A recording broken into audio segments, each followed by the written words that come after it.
You've got traffic, a good-looking funnel, and a solid product, but conversions are flat. If that sounds familiar, this video is for you. I am breaking down why your offer might not be converting, even if everything looks right on the surface. We will walk through the key misalignments that kill your performance, how to diagnose them fast, and what to fix first. If you're serious about getting your funnel back on track, this is where you start. I don't have a backup plan, so this kind of needs to work. Those were the words of a client that came to me when she was struggling with a social media campaign that just wasn't converting. And the client expected it to and was looking to her to find solutions fast. So here's how we got started. We looked at the funnel metrics, all of the points of conversion from first coming aware of the brand all the way to conversion to purchase. And we started to look at not only how many people fit into each of those moments of the funnel, but what was the conversion rates that followed. And from there, we compared those conversion rates to either previous performance, which is ideal, but in this case, we didn't have it. So we compared it to industry benchmarks. And from that, we were able to clearly see that it wasn't poor social media performance, it was actually underperforming landing page.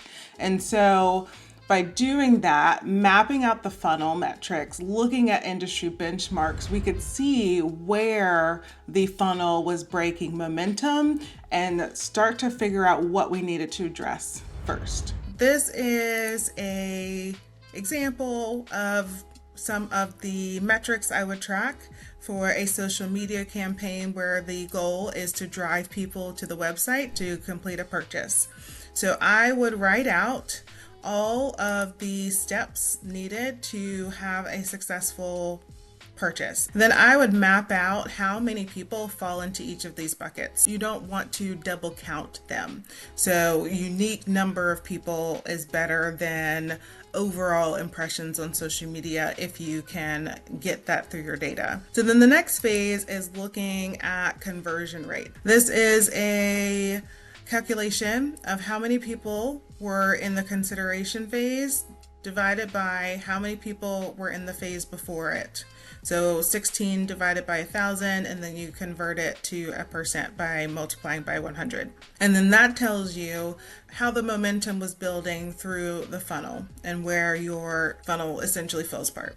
And it's tempting to say, okay, our biggest drop-off rate happened from awareness to consideration, so social media is not doing what it needs to do.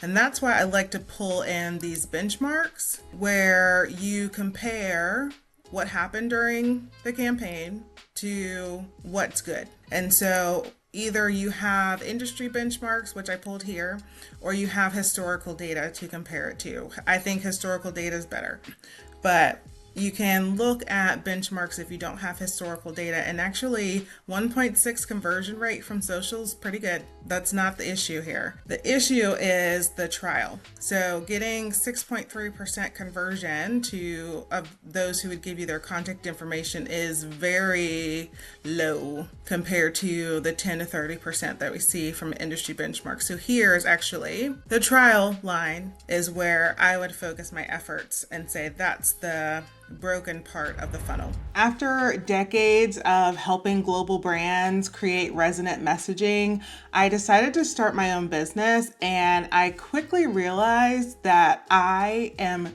too close to my business, too close to my area of expertise, that when I talk about market research, I'm not using the same language that my customers are using. And so even I fall into the trap of coming out with messaging that sounds right to me, but may not be exactly the way my customers would speak about it. And so it becomes unclear or irrelevant, and that can really hurt your message to market alignment.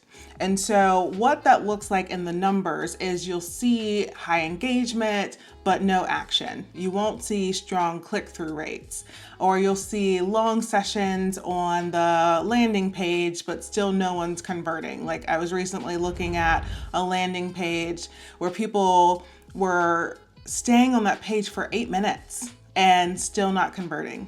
So that says to me that they're interested, they're engaged, they want to know more, but the landing page either isn't answering the question that they have, or it's unclear and they're really confused on what the next steps are. So those are what you look for in the data to see if you have a message to market misalignment. So how do you think your offer language might vary from the way customers speak to it? The number one reason that businesses don't survive, or offers don't land, or campaigns fail is lack of product market fit.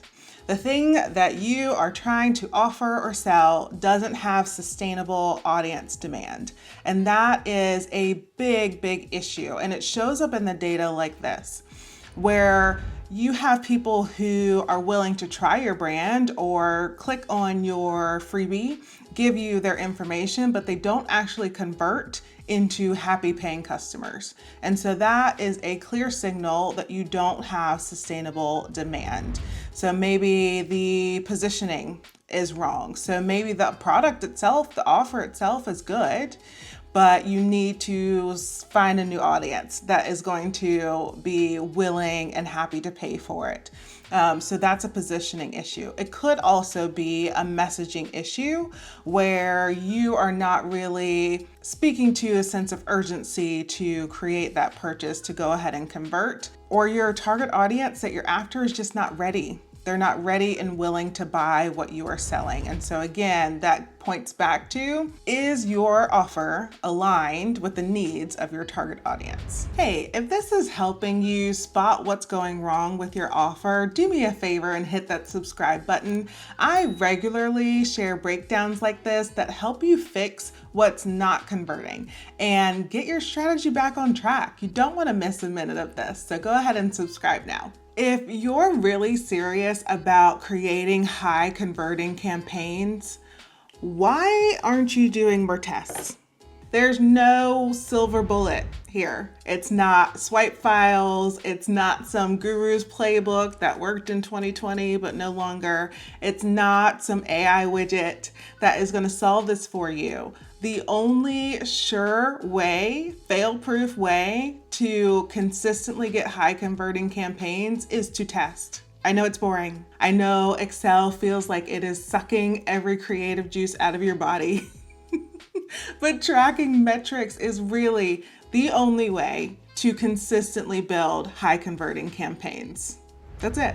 So when you build for legacy like we do here, you are going to test your user experience. You are going to test your offer language, and you are going to test your email nurture sequences so that you build that high converting campaign. So now that we see that trial is where this funnel is broken, the next question we need to answer is, what does this mean in terms of business impact? So we know 6.3% conversion is poor compared to the industry benchmark where we should be getting 10 to 30% conversion. So that really points to there's a landing page issue or there's a messaging issue. And so how you get better, if that's your sticking point, is to test the mobile user experience. So a lot of times people, when they are looking for a freebie, especially on social media, they are coming through mobile versus a desktop. And so you want to make sure your landing page is really optimized for that mobile experience. And if anything's slowing that experience down, that could be hurting your conversions. Another thing you want to look at is messaging resonance. So is the language that you're using in your ad, your social media ad, the same that's on your landing page? Or if you have automations, is it consistent language? Because if it's not, then that could be hurting your conversions. And then the last thing you want to look at, which is a little bit tougher to solve, is your value proposition. So are you solving a problem that is both painful and urgent enough for your customers to pay money or give you their contact information to solve? So that's where I suggested we start in this campaign. But I went ahead, you guys can take a screenshot if you like, and mapped out if you're seeing sticking points in this funnel, what does good look like? What does that translate to in plain English? And how do you get it better? If you guys have any questions on this, drop me a comment. I would love to chat with you through it because this is where I nerd out. This is what I love. So happy to talk. And you want to watch for measurable increases in purchases, not just claimed intent. And so in one of my previous videos, I talked about the difference between actual behavior and claimed intent that you would get from a survey or interview. So here, when we are optimizing our offer for conversion, we are looking at measurable increases in purchases through some testing of our messaging and our offer. So tell me, what is one piece of your offer that you're going to test next? I'd love to know. Creating irresistible offers is easy when you realize this one thing. They all have the same framework. In fact, Alex Hormozy, I think I'm saying his name right. If I'm not, let me know in the comments, does a really good job of laying out this framework in his book, $100 Million Offers. And it's really at its core about maximizing value, maximizing the likelihood of success, minimizing the effort and the risk to the customer. So if you see in the data that your sticking point or your momentum is really stuck with the purchase, it might be that you need to reframe your offer. And so that's when I would suggest using guarantees or bonuses, or maybe you offer pricing tiers to make the risk seem lower for your customers. And I also look at fine-tuning that emotional nudges, emotional language that you're using at that point of purchase. And all of that can really help you to reframe your offer and create an irresistible one. So you want to, at this phase, really look at those demand signals from your customers, not internal assumptions, okay? So rely on the data, and that takes real discipline and getting comfortable tabling decisions when you just don't have enough data to make a strong recommendation. I know it's easier said than done, but that really is the best thing, not just for your customers, but also for your business, is to wait until you have enough data to make an educated call on what you need to adjust. So question, is your offer structured in a way that mirrors how your customer evaluates risk?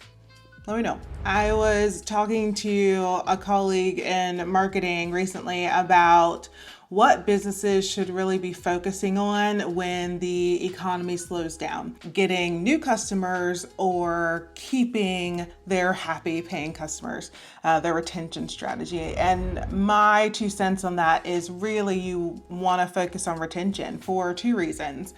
They have the highest lifetime value, which means over the years or months that they spend with you, they will give you the most revenue. And then they also, when you do it right, should be your strongest advocates. And so they help create that cycle between awareness and advocacy and restart the cycle with getting you new customers. And so that's why I'd say in a situation of economic downturn or slowing down, you really should be focused on retention. And so when you're comparing an offer and trying to understand where it's not converting or performing to benchmark, if you have a problem with retention, it might look like you have strong purchase rates, but only 10% of them become repeat purchases. And so then you want to start looking at, should you do exit interviews? So people who have decided not to become repeat purchasers, ask them what confused or frustrated them about the process, or what didn't meet their expectations. That is really powerful feedback. I'll also say you want to look at your database. It might be that there were signals that they were about to drop off. So maybe they stopped using your platform as often, or they had more frequent calls to customer service. And so then you can take that insight and say, hey, anytime we see someone that starts to pick up their calls to customer service, let's turn on a little bit of charm. Maybe we throw some coupons that way and do other retention strategies to try and hang on to that customer that brings so much value to your business. So that's how I take a look at the funnel from awareness to advocacy. So what's one insight that you think you can apply today to keep those happy paying customers? So now you know how to spot the real reasons your offer isn't converting and what to do about it. But if you want to keep moving, YouTube has already picked the best next step for you. It's right now on the screen, so go ahead and click it. We'll keep dialing in your offer until it converts like it should.